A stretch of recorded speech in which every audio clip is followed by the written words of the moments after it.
नमस्कार, मैं हूं संजय शर्मा। आप देख रहे हैं 4PM न्यूज नेटवर्क। आज का दिन तो बधाई देने का दिन है योगी आदित्यनाथ जी को। वो दोबारा जीत के आए हैं, शपथ ले लिया उन्होंने, उत्तर प्रदेश के मुख्यमंत्री बन गए हैं। योगी सरकार पार्ट 2 शुरू हो गया है।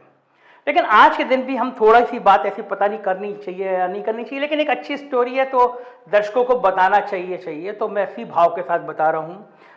लगभग 1 साल पहले की बात है।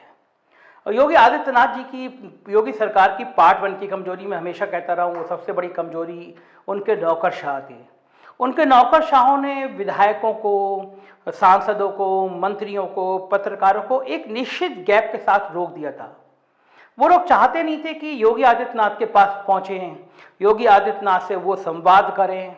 और वो जो नौकरशाही की एक जो जकड़न होती है, जो डर होता है कि अगर सारी फीडबैक पता चल जाएगा तो हम परेशानी में होंगे, तो वो योगी आदित्यनाथ के साथ भी हुआ और एक गैप पैदा होता चला गया। नौकरशाही के ये करतूत प्रधानमंत्री कार्यालय तक पहुंचे, क्योंकि चूंकि प्रधानमंत्री बहुत सजग रहते हैं और देखते रहते हैं, उनकी जो टीम है वो देखती रहती है, महसूस करती रहती है। तो उत्तर प्रदेश में जो फीडबैक जा रहा था वो ये जा रहा था कि नौकरशाही बेलगाम हो गई है। तो ऐसे में ये हुआ कि एक ऐसा नौकरशाह भेजा जाए जो इस बेलगाम नौकरशाही को काबू में कर सके। तो ऐसा कौन होता? तो ऐसा था व्यक्ति जो प्रधानमंत्री का सबसे करीबी था, गुजरात में सालों जिसने मुख्यमंत्री के रूप में नरेंद्र मोदी के साथ काम किया था। नाम था अरविंद शर्मा। बेहतरीन IAS अफसर, बेहद व्यवहार कुशल और योग्यता में उस व्यक्ति का कोई सानी नहीं। तो अरविंद शर्मा के नौकरी के कई साल बचे थे, वो देश के कैबिनेट सेक्रेटरी हो सकते थे, मगर मोदी जी ने कहा कि आप उत्तर प्रदेश आइए, वहां पे आपकी जरूरत है। जैसे ये खबर फ्लैश होती है कि अरविंद शर्मा को दिल्ली से उत्तर प्रदेश भेजा जा रहा है, उनको मंत्री बनाने की बात की जा रही है, तो योगी आदित्यनाथ के करीबी अफसरों ने समझाना कोशिश शुरू किया योगी आदित्यनाथ को कि अगर अरविंद शर्मा आते हैं, कैबिनेट मिनिस्टर बनते हैं, तो यहाँ पर 2 लॉबी हो जाएंगी, सत्ता का 2 केंद्र हो जाएंगे, हर खबर दिल्ली तक पहुंचेगी, ये ठीक नहीं है। और योगी सरकार पार्ट 1 में योगी जी को गुस्सा भी आता था, तो लिहाजा उन्होंने 4 दिन तक अरविंद शर्मा को मिलने का समय नहीं दिया। हालांकि जब अरविंद शर्मा आए थे यहाँ पे, जब नौकरशाही को पता चला था कि अरविंद शर्मा को प्रधानमंत्री के दूत के रूप में भेजा गया है, तो उनके पैर छूने वालों की लाइन लग गई थी। उत्तर प्रदेश के बड़े से बड़े ब्यूरोक्रेट, बड़ा बड़ा पॉलिटिकल आदमी, मिनिस्टर अरविंद शर्मा के पैर छूने के लिए दौड़ पड़ा था।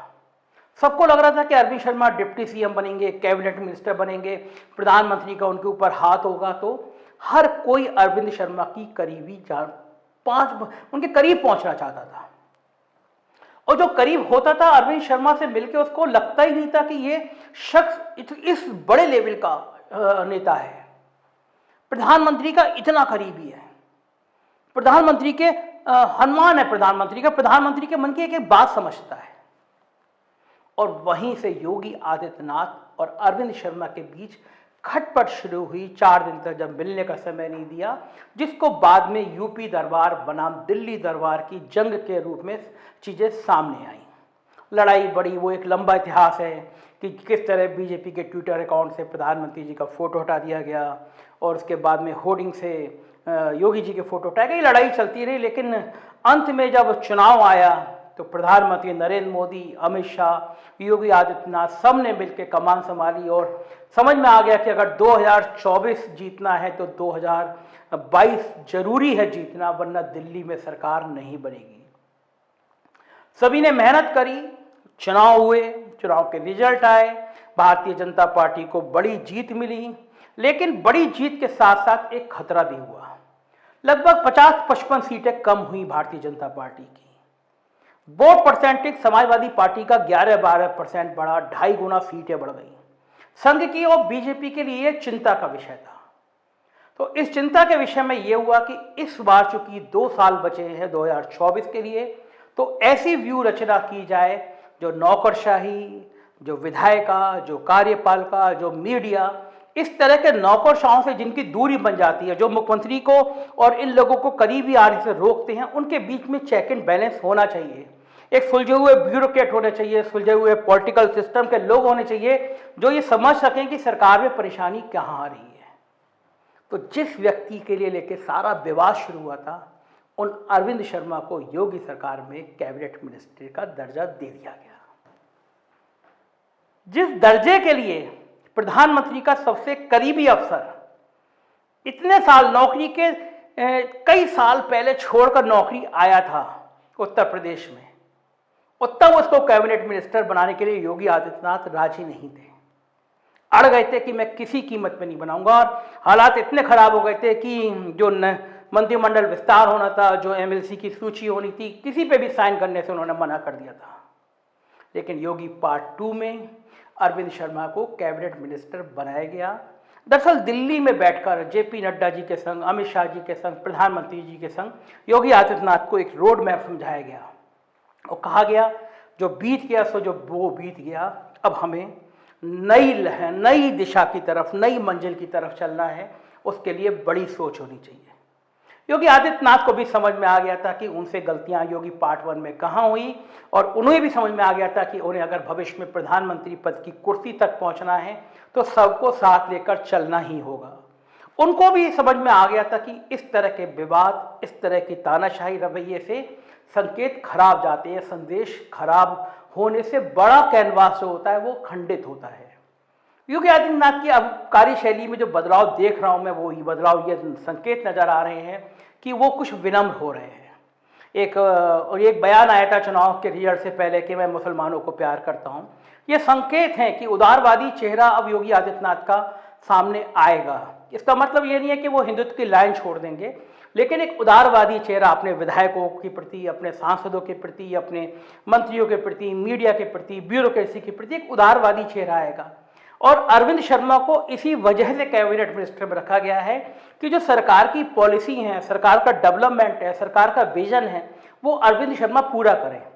कोरोना में बनारस से जो प्रधानमंत्री का क्षेत्र है, उसके आसपास अरविंद शर्मा ने जो अभूतपूर्व काम किया, उसने अरविंद शर्मा के नंबर बहुत बढ़ा दिए, प्रधानमंत्री की निगाह में बढ़ा दिए, और ये साबित कर दिया कि एक बहुत कामयाब ब्यूरोक्रेट इतना पॉपुलर क्यों होता है, वो चीजें कैसे मैनेज करता है। जिस समय पूरे प्रदेश में कोरोना में तड़प तड़प के लोग मर रहे थे, बनारस का यह हाल था कि जो लाशें जलाने वाली मशीन है वो गर्म हो गई थी, इतनी लाशें जल रही थी, कोई व्यवस्था नहीं थी। तब अरविंद शर्मा ने कमान संभाली और कुछ ही दिनों में उन्होंने बनारस के आसपास के अलावा लखनऊ तक में ऑक्सीजन सिलेंडर और बाकी चीज़ों की आपूर्ति की। तो अरविंद शर्मा योगी सरकार में कैबिनेट मिनिस्टर बन गए हैं। देखना यह होगा कि कौन सी जिम्मेदारी दी जाएगी। क्या नौकरशाही की कमान को संभालने का मौका दिया जाएगा अरविंद शर्मा को, क्या डेवलपमेंट का कमान संभालने को दिया जाएगा अरविंद शर्मा को, या कौन सी ऐसी चीज़ें हैं जो योगी सरकार को और बेहतर बनाने के लिए अरविंद शर्मा को दी जाएंगी। लेकिन यह बिल्कुल तय है कि अमित शाह, प्रधानमंत्री मोदी का सबसे करीबी, सबसे प्रिय व्यक्ति, सबसे प्रिय अफसर अब योगी सरकार के मंत्रिमंडल का हिस्सा हो चुका है। तो सबकी निगाह रहेंगी अरविंद शर्मा के विभाग पर। उत्तर प्रदेश में हम ये कह सकते हैं कि अरविंद शर्मा एक प्रमुख मिनिस्टर में शामिल होंगे। क्या क्या दायित्व रहेगा, क्या क्या राजनीति होगी, क्या क्या डेवलपमेंट होगा, 4 PM आपको बताता रहेगा। देखते रहिए 4 PM न्यूज़ नेटवर्क। यही चैनल है जो दमदारी के साथ आपको सच दिखाता रहेगा। Thank you.